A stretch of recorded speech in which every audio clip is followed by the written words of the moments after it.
So, Megan, what gave you a bigger buzz, that win or the shoot after? Both. I knew, like, one thing I wanted to do after this fight is have a little bit of fun with it, and I thought, what better way to do? And then to pay a tribute to the great Tai Tuivasa and the Shoey. The Shoey looked a little rough there at the end. Yeah, well, there was a lime at the bottom, and so I was like so nervous about like inhaling the lime and spitting it out everywhere. So I feel like I did the best I could with the circumstances. And did the best you could in the fight too. I mean, you did exactly kind of what you needed to do to make your statement. Did you feel that you could put her away like that? Yeah, I think people don't realize until they get in the cage with me just how hard I hit, and if I can hit you clean, like it's a game changer. And I feel like I'm finally at a place where I'm able to bring out those type of performances, and I'm just ready for the next level, for the next step, and to really, showcase my evolution in this sport.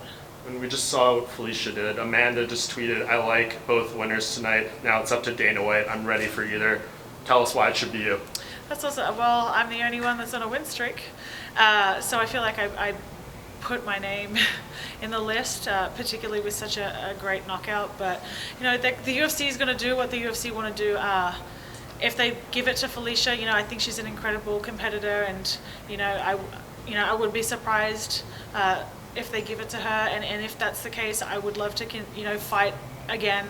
The UFC's going to Perth, so I'd love to fight in Australia, and if they come back to Kansas City, that would be awesome, because I would love to be able to put on a performance. I've done Australia now in the UFC, and I would love to be able to put on a performance in front of my adopted home of Kansas City, so that would be cool too, if I'm not given the opportunity to fight for the title. And it sounds like Amanda wants to fight on the UFC 250 card in Brazil. Yeah. Would that work out for you timing-wise, and the idea of going into enemy territory there? Yeah, like, I don't really care. Like, I'm fighting pretty consistently. That will be my 6th fight in less than 2 years.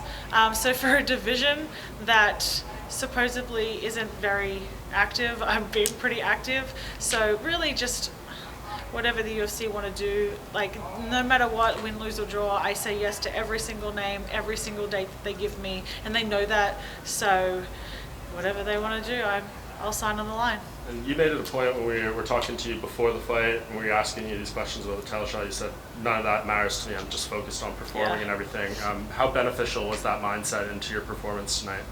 Yeah, 100%, because you can't worry about stuff that you can't control, and all I could control was my performance, and that was the only thing that needed to matter, particularly coming into this week, because all of that will be there still after the fight, and everything is dependent on the fight. So if I think too far ahead, I'm not giving Norma the respect that she deserves. Like, she has a legitimate skill set that she brings to the table, and you always have to, you can't overlook anyone. So I definitely didn't want to do that, and I wanted to come in and put on a great performance and really just focus on me and what I wanted to do, and I feel like I did that.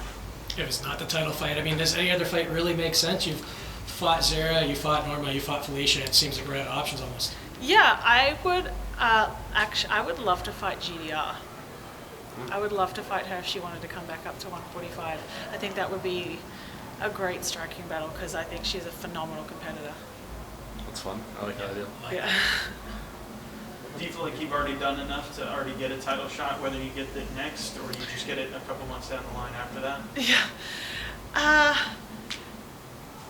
I feel yes, but look at Leon Edwards. He's on an incredible win streak, and he still hasn't got a title shot yet. So, feeling like you've put in the work and you've put in the time doesn't necessarily equate to a title shot these days. So all I can control is putting on great performances, and I feel like I'm doing that, and I'm showcasing my skills, and I'm showcasing my potential as a star in this sport, and I feel like, that's all I can do, and if I do get the title shot, I'm game as fuck, but if not, I'm still going to be here, I'm still going to fight, and, keep racking up them wins until I do get the title shot. Perfect. Thanks, Megan. No Thank you. problem. Yeah, man.